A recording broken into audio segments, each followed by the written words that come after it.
और इस वक्त की बड़ी खबर सामने आ गई है। संसद भवन के गेट पर विपक्ष ने हंगामा किया। एजेंसियों के दुरुपयोग का आरोप विपक्ष की तरफ से लगाया जा रहा है। नीट पर चर्चा विपक्ष चाहता है। विपक्ष के प्रदर्शन में राहुल गांधी भी शामिल हुए हैं। तो 3 नए कानून को लेकर भी विरोध जताया गया है। ये तस्वीर आप तक पहुंचा रहे हैं। मनीष तिवारी ने स्थगन प्रस्ताव दिया है। नए कानून पर तुरंत रोक लगे, ये मनीष कह रहे हैं। तो देखिए तस्वीर हम आपको दिखा रहे हैं जहां पर बैनर पोस्टर हाथों में लेकर के विपक्ष का हंगामा सदन के बाहर देखने को मिल रहा है। देखिए राहुल गांधी की भी तस्वीर सामने आई है। राहुल गांधी भी इस विरोध में शामिल हुए हैं। तो बता दें कि कई मुद्दों को लेकर के विपक्ष का यह हंगामा देखने को मिल रहा है, जिसमें एजेंसियों के दुरुपयोग, नीट पर चर्चा और इस बीच 3 नए कानून को लेकर के भी विरोध जताया जा रहा है।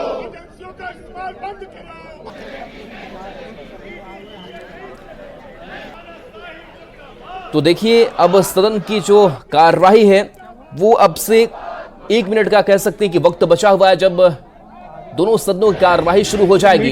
लेकिन सदन शुरू होने से पहले सदन के बाहर की तस्वीर बता रही है कि सदन के अंदर का हाल क्या होगा, यानी कि विपक्ष का हंगामा सदन के अंदर भी देखने को मिलेगा। और इस बात को लेकर के चर्चा पहले भी हो रही थी कि जिस तरीके से नीट को लेकर के मामला सामने आया, इस मामले को विपक्ष उठा रहा है लगातार।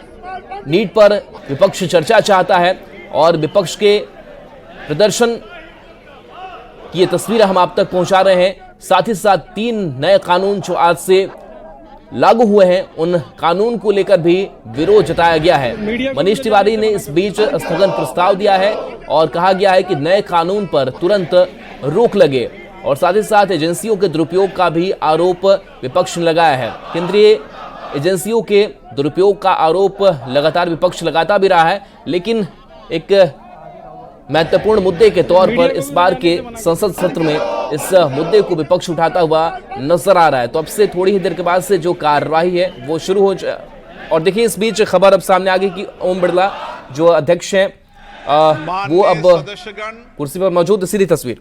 अत्यंत दुख के साथ मुझे सभा को अपने पूर्व साथी के निधन के बारे में सूचित करना है।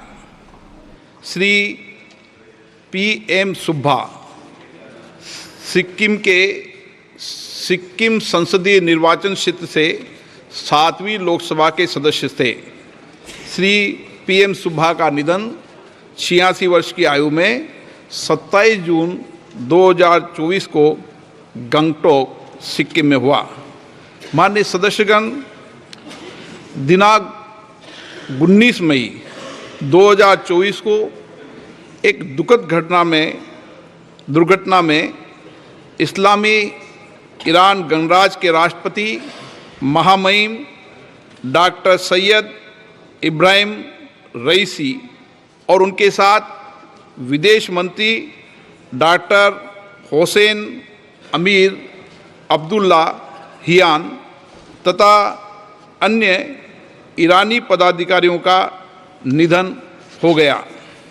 ये सभा इस दुर्भाग्यपूर्ण हेलीकॉप्टर दुर्घटना में इस्लामी गणराज्य ईरान के राष्ट्रपति महामहिम डॉक्टर सैयद इब्राहिम रईसी, विदेश मंत्री डॉक्टर हुसैन अमीर अब्दुल्ला हियान तथा अन्य वरिष्ठ पदाधिकारियों के निधन पर ईरान की सरकार और वहां की जनता के प्रति गहरी संवेदना व्यक्त करती है।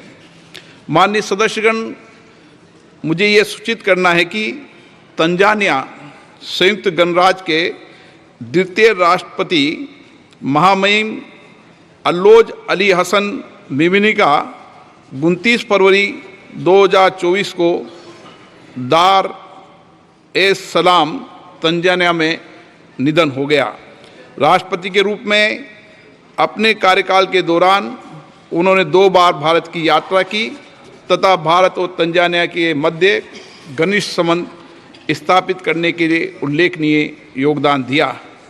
ये सभा तंजानिया संयुक्त गणराज्य की सरकार और वहाँ की जनता के प्रति गहरी संवेदना व्यक्त करती है।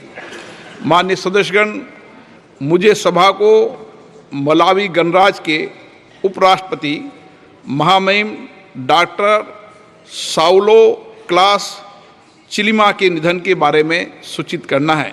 डॉक्टर साउलो क्लास चिलिमा एक अर्थशास्त्री थे जिन्होंने 2 बार मलावी के उपराष्ट्रपति पद को सुशोभित किया।